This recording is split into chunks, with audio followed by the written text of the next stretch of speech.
저는 약 3년간의 짧은 결혼 생활 끝에 남편과 협의 이혼을 했습니다.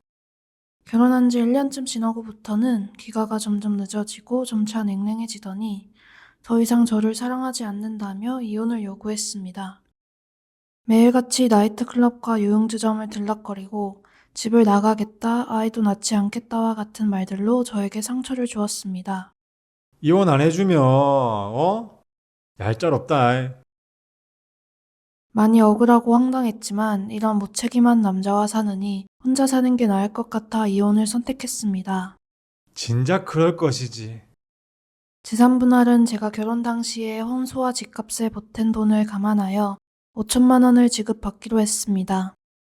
그렇게 1차적으로 2천만 원을 지급받고 좀만 기다려봐. 나머지 3천은 집이 팔려야 줄 거니까.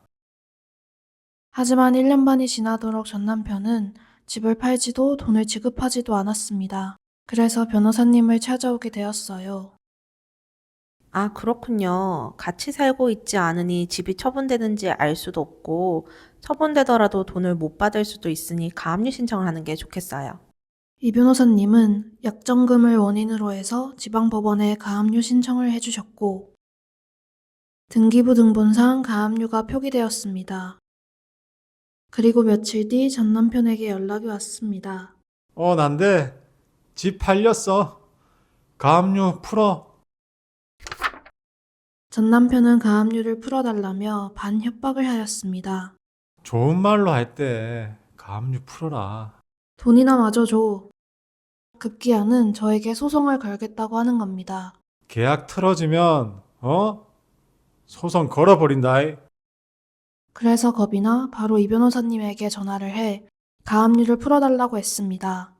변호사님, 지금 저한테 손해배상 소송 걸겠다고 난리예요. 가압류 좀 풀어주세요. 이 변호사님은 전 남편의 수에 넘어가지 말라고 하셨습니다. 전 남편분이 아무래도 돈을 줄 생각이 없으신가 보네요. 넘어가시면 안 됩니다. 가압류는 부동산 매도와 전혀 상관없어요. 정말요? 그럼에도 전 남편은 막무가내였고 집이 팔려야 돈을 줄 거 아이가. 가압류 걸려 있으면 사람들이 집을 보지도 않고 가버린다니까. 말이 통하지 않자 법무법인 유아사무실로 찾아가게 되었습니다. 집이 팔리는 즉시 저희 의뢰인 측에 돈을 지급하겠다라는 내용의 확약서에 서명해 주시겠어요? 전 남편은 화를 억누르듯 일그러진 표정을 하며 순순히 서명을 하고 돌아갔습니다. 됐죠?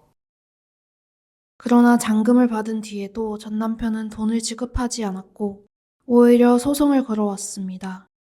뭐지? 가정법원? 상상치도 못한 일이 벌어졌습니다. 내가 부정행위? 소장을 받자마자 전 남편을 찾아갔습니다. 문 열어! 아, 왜? 전 남편은 최근에야 협의 이혼을 할 즈음 제가 교제를 시작한 사람이 있다는 것을 알게 되었는데 니 진짜 간도 크다. 바람 피우고 이렇게 당당하게 이런 거 올려놓고. 제 카톡 프로필 사진과 교제일을 보고 알게 되어 바로 소송을 걸어온 것입니다. 전 남편은 소송을 취하하고 싶다면 받아간 2천만 원을 돌려달라고 요구했습니다. 아이고 참나 이제 보니 이혼도장 순순히 찍어준 이유가 있었네. 니 예전 같으면 이거 간통이다 간통. 좋은 말로 할 때 2천 다시 내놔라. 뭐? 간통? 돈을 주기 싫어서 술을 쓴다고 생각했죠. 협의연 2차 기일까지 끝나고 만난 건데 무슨 간통 같은 소리야. 계속 그렇게 생각해. 내가 증거 다 가지고 있으니까. 이렇게 가다가는 전 남편의 수에 넘어가겠다 싶었습니다. 증거는 무슨. 괜히 돈 주기 싫으니까 딱 기다려. 어디 한번 잘 해봐라. 사실 확인을 위해 이 변호사님을 찾아갔습니다.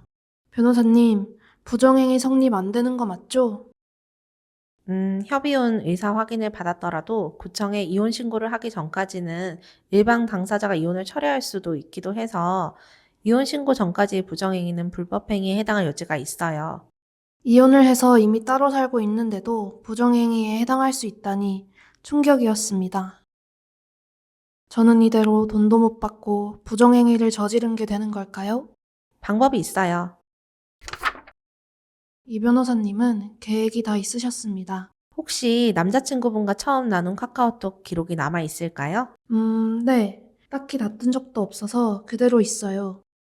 그동안의 대화 내용이 곧 증거가 되는 것이었습니다. 잘 됐어요. 전 남편분도 카카오톡 사진을 보고 부정행위를 인지했었다고 주장하니 전 남편분과의 이혼이 현재의 남자친구분과 관련이 없다는 점을 주장하면 청구를 기각시킬 수 있을 거예요.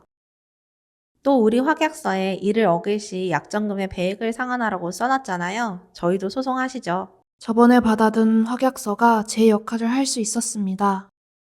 이 변호사님은 민사소송으로 3천만 원의 2배인 6천만 원을 지급하라고 청구하였습니다. 그렇게 저는 민사소송과 가사소송 모두 승소하게 되었습니다. 판결대로 민사는 6천만 원 지급받게 되실 거고 가사는 전 남편분의 청구가 기각돼서 변호사 비용도 전부 전 남편분이 부담하시게 될 거예요. 정말 감사해요, 변호사님. 전 남편은 판결에 대해 항소하지는 않았지만 돈을 지급하지 않았고, 저는 전 남편을 형사고소하여 전 남편은 사기죄로 검찰에 송치되었습니다. 그 후 저는 남자친구에게 프로포즈를 받았고, 현재는 두 아이와 함께 행복한 나날을 보내고 있습니다.